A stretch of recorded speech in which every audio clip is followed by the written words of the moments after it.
Genius Kids.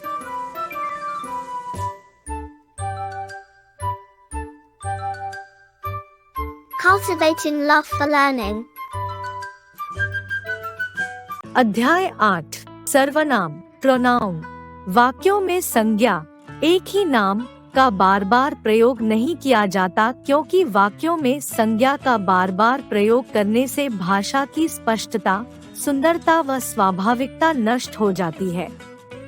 अतः भाषा की स्वाभाविकता, स्पष्टता व सुंदरता बनाए रखने के लिए वाक्यों में सभी संज्ञाओं के स्थान पर कुछ शब्दों का प्रयोग किया जाता है, जैसे मैं, वह, तुम, आप, उसने आदि। चूँकि ये शब्द सभी संज्ञाओं, नामों के बदले प्रयोग किए जाते हैं, इसलिए ये शब्द सर्वनाम कहलाते हैं। निम्नलिखित अनुच्छेद को पढ़िए। रजत बुद्धिमान लड़का है। रजत कक्षा 5 में पढ़ता है। रजत ने अध्यापक को बताया, रजत के पिता चिकित्सक हैं। रजत के अध्यापकों का कहना मानता है। रजत के मित्र रजत की हर बात मानते हैं। उपर्युक्त अनुच्छेद में प्रत्येक वाक्य में संज्ञा शब्द रजत का प्रयोग बार बार किया गया है। इससे अनुच्छेद की भाषा अस्पष्ट, असुंदर और अस्वाभाविक हो गई है। अब निम्नलिखित अनुच्छेद को पढ़िए। रजत बुद्धिमान लड़का है। वह कक्षा 5 में पढ़ता है। उसने अध्यापक को बताया, मेरे पिता चिकित्सक हैं। वह अपने अध्यापकों का कहना मानता है। उसके मित्र उसकी हर बात मानते हैं। इस अनुच्छेद में संज्ञा शब्द रजत का प्रयोग केवल एक बार किया गया है। उसके बाद रजत के स्थान पर वह, उसने, मेरे, अपने, उसके, उसकी सर्वनाम शब्दों का प्रयोग किया गया है। सर्वनाम शब्दों का प्रयोग करने से इस अनुच्छेद की भाषा स्पष्ट, सुंदर और स्वाभाविक हो गई है। इस प्रकार जो शब्द संज्ञा के स्थान पर प्रयोग किए जाते हैं, उन्हें सर्वनाम कहते हैं। कुछ अन्य सर्वनाम शब्द हैं, मैं, तुम, तू, आप, वह, वे, हम, यह, वह, जो, सो, कुछ, कौन, क्या, कोई आदि। सर्वनाम के भेद, काइंड्स ऑफ प्रोनाउन। सर्वनाम के 6 भेद होते हैं। 1 पुरुषवाचक सर्वनाम, 2 निश्चयवाचक सर्वनाम, 3 अनिश्चयवाचक सर्वनाम, 4 संबंधवाचक सर्वनाम, 5 प्रश्नवाचक सर्वनाम, 6 निजवाचक सर्वनाम।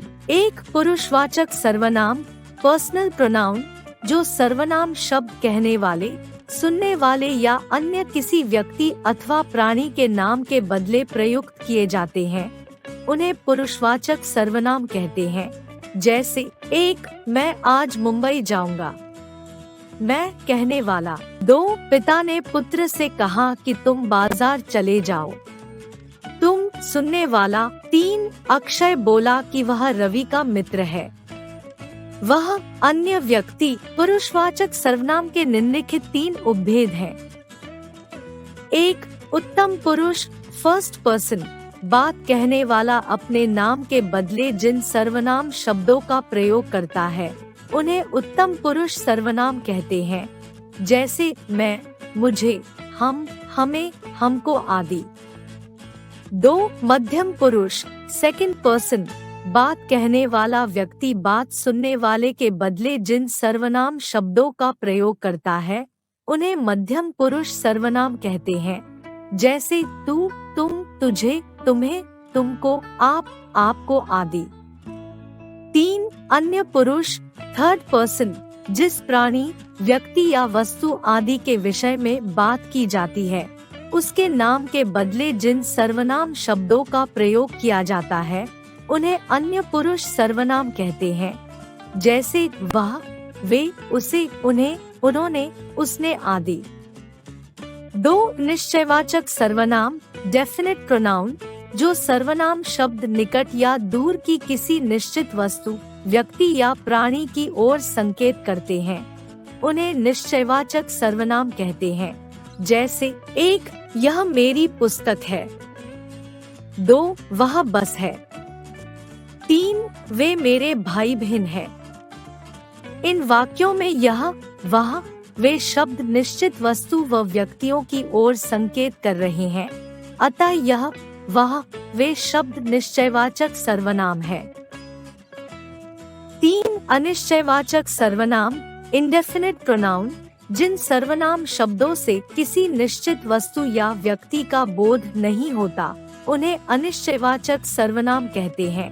जैसे 1 पेड़ पर कोई बैठा है, 2 मेहमानों के नाश्ते के लिए कुछ लाओ, 3 किसी से पैसे लाओ। उपर्युक्त वाक्यों में कोई, कुछ, किसी शब्दों से किसी निश्चित वस्तु या व्यक्ति का बोध नहीं हो रहा है, अतः ये अनिश्चयवाचक सर्वनाम है। 4 संबंधवाचक सर्वनाम, रिलेटिव प्रोनाउन, जो सर्वनाम शब्द वाक्य में किसी संज्ञा या सर्वनाम से संबंध व्यक्त करते हैं, उन्हें संबंधवाचक सर्वनाम कहते हैं। जैसे 1 जैसा बोओगे वैसा काटोगे, 2 जो मेहनत करेगा वही उत्तीर्ण होगा, 3 जिसकी लाठी उसकी भैंस। उपर्युक्त वाक्यों में जैसा का संबंध वैसा से, जो का संबंध वही से तथा जिसकी का संबंध उसकी से है, अतः वैसा, वही, उसकी शब्द संबंधवाचक सर्वनाम है। 5 प्रश्नवाचक सर्वनाम, इंटेरोगेटिव प्रोनाउन, जिन सर्वनाम शब्दों का प्रयोग प्रश्न पूछने के लिए किया जाता है, उन्हें प्रश्नवाचक सर्वनाम कहते हैं। जैसे 1 अभिनव कहाँ गया है, 2 सुनैना क्या पढ़ रही है, 3 तुम कौन हो। उपर्युक्त वाक्यों में कहाँ, क्या, कौन सर्वनाम शब्दों का प्रयोग प्रश्न पूछने के लिए किया गया है, अतः कहाँ, क्या, कौन प्रश्नवाचक सर्वनाम है। 6 निजवाचक सर्वनाम, रिफ्लेक्सिव प्रोनाउन, जिन सर्वनाम शब्दों का प्रयोग कर्ता के निज, स्वयं के अर्थ के लिए किया जाता है, उन्हें निजवाचक सर्वनाम कहते हैं। जैसे 1 रजत स्वयं विद्यालय चला गया, 2 इस कार्य को मैं आप कर लूंगा, 3 वह अपने आप सामान खरीद कर लाएगा, 4 तुम खुद इसके जिम्मेदार होंगे, 5 संजय स्वतः ही उत्तर देगा। उपर्युक्त वाक्यों में स्वयं, आप, अपने आप, खुद, स्वतः का प्रयोग निज, स्वयं के अर्थ के लिए किया गया है। अतः स्वयं, आप, अपने आप, खुद, स्वतः शब्द निजवाचक सर्वनाम है।